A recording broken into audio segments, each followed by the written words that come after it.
Assalamualaikum warahmatullahi wabarakatuh. Jumpa lagi dengan Rumah Belajar Cemerlang.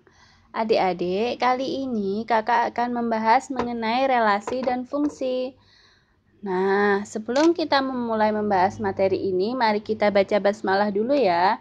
Bismillahirrahmanirrahim.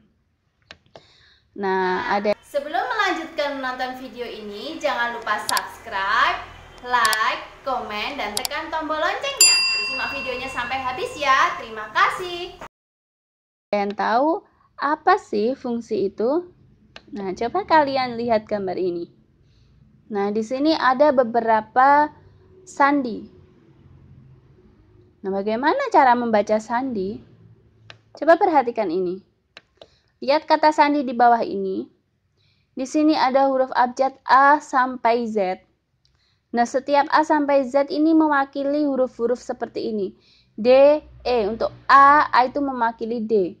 B itu mewakili E dan seterusnya.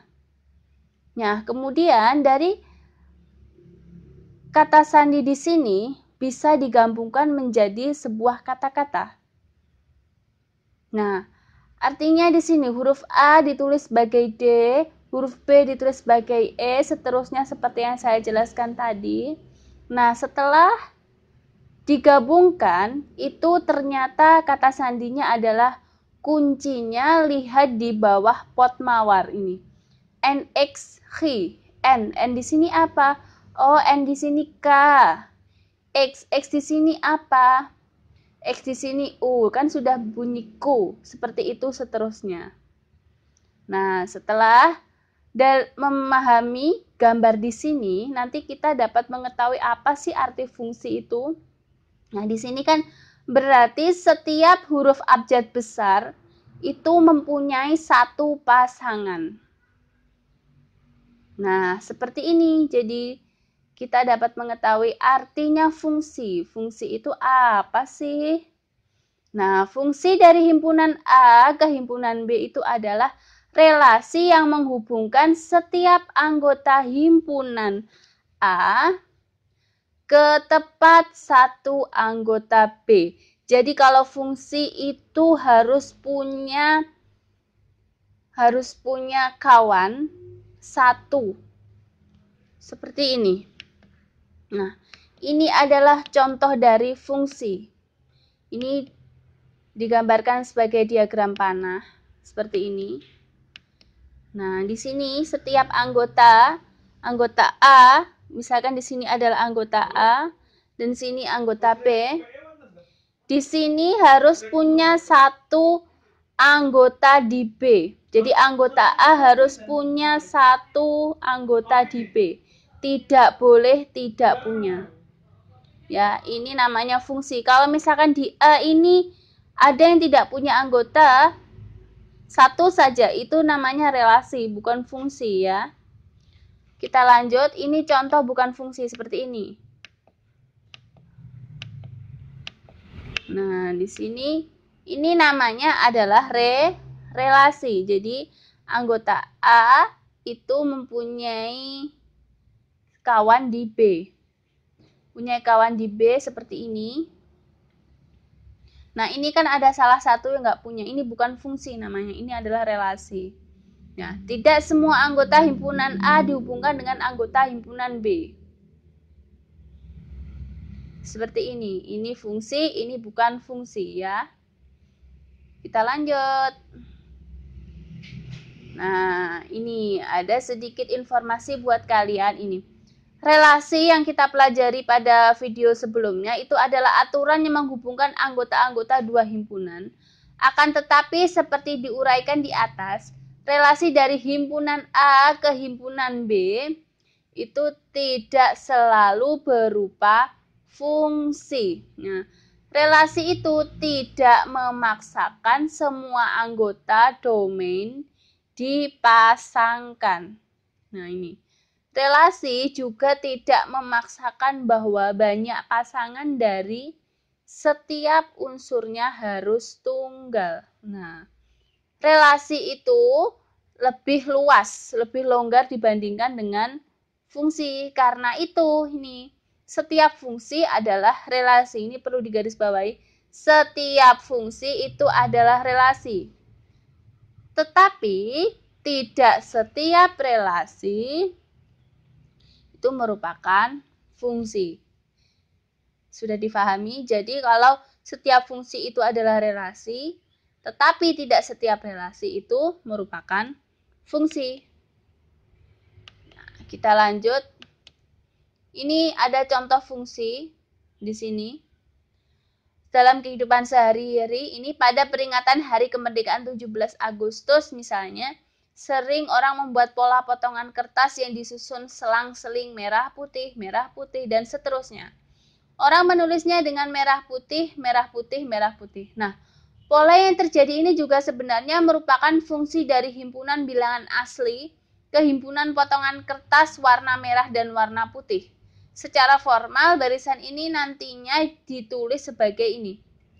1 itu merah, 2 itu putih, 3 merah, 4 putih, 5 merah, dan seterusnya. Nah, ini namanya himpunan berurutan. Ini berurutan. Berurutan. Anggota himpunan berurutan seperti ini. Nah, kita lanjut contoh berikutnya. Nah, di sini. Pada waktu belajar tentang barisan bilangan, kita juga banyak belajar tentang fungsi dan domain himpunan semua bilangan asli. Ini. Barisan bilangan kuadrat bisa ditulis dalam bentuk himpunan pasangan berurutan seperti ini. 1 dengan 1, 2 dengan 4, 3 dengan 9, 4 dengan 16. Nah, selain contoh ini tadi juga ada contoh selanjutnya ini. Ketika belajar tentang hubungan antara harga barang dan banyaknya barang yang dijual, terutama kalau dinyatakan dalam bentuk persamaan linear, yaitu Y sama dengan MX plus N, sebenarnya kita juga belajar fungsi. Nah, fungsi itu bisa digunakan untuk kehidupan sehari-hari. Nah, setelah kita paham mengenai fungsi, kita belajar mengenai domain, kodomain, dan ring. Apa sih domain itu? Kodomain apa? Ring apa? Kalau domain itu adalah daerah asal. Kalau kodomain itu daerah kawan. Kalau ring itu daerah hasil. Lihat gambar di sini. Nah, ini himpunan A. Himpunan A ini sebagai domain. Nah, ini sebagai domain. Ini domain. Lanjut. Nah, kalau yang B ini sebagai kodomain. Saya tulis kodomain. Nah, kemudian ini namanya ring. Ring ini yang diberi tanda panah di sini, ini adalah ring. Jadi ringnya nanti adalah yang saya lingkari ini. 1, 4, dan 9. Ring atau daerah hasil. Ini namanya adalah ring yang saya lingkari. Nah, ini. Himpunan A itu anggotanya 1, 2, 3 disebut adalah domain. Himpunan B 1, 2, 4, 9 itu adalah kodomain. Dan hasil fungsi pemetaan itu adalah 1, 4, dan 9 disebut sebagai ring. Sudah paham? Kalau sudah paham, kita lanjut materi selanjutnya, yaitu mengenai banyaknya fungsi. Nah, fungsi itu bisa dihitung. Nah, ini jika banyaknya anggota himpunan A, kita tulis sebagai NA. NA seperti ini. Dan banyaknya anggota himpunan B kita tulis dengan NB. Maka didapatkan rumus seperti ini. Banyaknya fungsi yang mungkin terjadi dari A ke B itu adalah ini. Banyaknya himpunan B dipangkatkan dengan banyaknya himpunan A atau NB pangkat NA. Kalau banyaknya fungsi yang mungkin dari B ke A itu ini. Banyaknya himpunan A pangkat banyaknya himpunan B atau NA pangkat NB. Sebagai contoh seperti ini. Lihat di sini ada contoh soal. Nah, di sini himpunan A itu anggotanya 1, 2, 3, dan 4. Terus kemudian himpunan B, A, B, C. Nah, NA-nya berapa sih? Nanti kita hitung. Nah, soalnya adalah banyaknya fungsi yang mungkin dari A ke B dan banyaknya fungsi yang mungkin dari B ke A. Sekarang yang pertama kita kerjakan itu adalah kita mencari NA dan NB-nya. NA itu banyaknya himpunan A, NB itu banyaknya himpunan B. Seperti ini. Nah, NA-nya berarti ada 4. Ada 4 angka kan di sini. 1, 2, 3, 4. Dan NB-nya ada 3. 1, 2, 3 di sini. Nah, setelah itu kita masukkan dalam rumus-rumusnya. Kalau A ke B itu dengan rumus NB pangkat NA.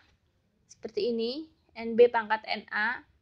Jadinya 3 dipangkat dengan 4. Itu ketemu 81. Begitu juga yang B. Yang B juga sama. Kalau B ke A berarti rumusnya kebalikannya. NA pangkat NB jadinya 4 pangkat 3 itu 64. Sudah difahami? Sekarang kita lanjut pada latihan soal. Lihat di sini. Ini sama seperti yang pertama tadi mengenai kata sandi. Kalian lihat di sini. Perhatikan aturan sandi di bawah ini. Nah, aturannya tadi kan, mulai dari huruf abjad A sampai Z, huruf besar, kemudian A mewakili Hi, B mewakili W ini. Jadi pasangannya A dengan Hi, B dengan W. Ini adalah fungsi. Nah, setiap aturan di sini mempunyai pesan. Seperti ini, tulislah arti pesan sandi berikut. Yang A ini, G, K, H, F, U, Z, X, H, A, X, dan seterusnya. Yang B juga. Kemudian yang C sama D ini sandikan pesan. Saya anak Indonesia. Nanti kebalikannya ini tadi dibuat seperti ini. Kita membuat kata sandi. Sekarang yang A, coba kalian lihat. G. G itu di mana sih? Oh, G di sini. Berarti yang G itu huruf O. Kalau K, K itu siapa sih? Oh, K itu huruf R. Nah, seperti ini. Kalau disusun, yang A akan menjadi seperti ini. Orang tuaku adalah guruku ketika di rumah. Nanti coba yang B kalian kerjakan di rumah sebagai latihan. Sekarang yang C seperti ini. Saya anak Indonesia. Seperti ini. S kan L. Nah, kita tulis di sini. S di sini L kan? L, H, N, H. Saya. H, F, H, A. Anak. Ini O, F, R, G, F, T, L, O, H. Itu Indonesia. Seperti ini ya. Nanti yang D juga kalian kerjakan sendiri sebagai latihan di rumah. Nah, cukup mudah kan? Nah, sekarang kita lanjut pada latihan soal yang kedua di sini. Diketahui P itu anggotanya ada 1, 2, 3, 4, 6. Dan H itu ada 2, 4, 6, 8, 10, 12. Pada soal A, jika dari P ke H dihubungkan relasi setengah dari, tentukan himpunan anggota P yang mempunyai pasangan di H. Yang B itu, jika dari H ke P dihubungkan relasi kuadrat dari, tentukan himpunan anggota H yang mempunyai pasangan di P. Nah, yang A, kalau setengah dari seperti ini. Kalau setengah dari itu seperti ini. Jadi ini himpunan pasangan berurutannya 1,2, 2,4, 3,6, 4,8, 6,12. Nah, relasi ini merupakan fungsi. Karena apa? Karena anggota himpunan P ini itu sebagai domain kan memiliki pasangan tepat 1 di anggota H ini sebagai kodomain. Seperti itu. Nah, kalau yang B, kuadrat dari lah. Kuadrat dari itu ternyata cuma hanya angka 4 dan 2 yang berpasangan, lainnya tidak. Nah, relasi ini bukan fungsi. Kenapa? Karena anggota himpunan H sebagai domain, ada yang tidak memiliki pasangan di anggota himpunan P sebagai kodomain. Nah, ini agak lebih jelasnya.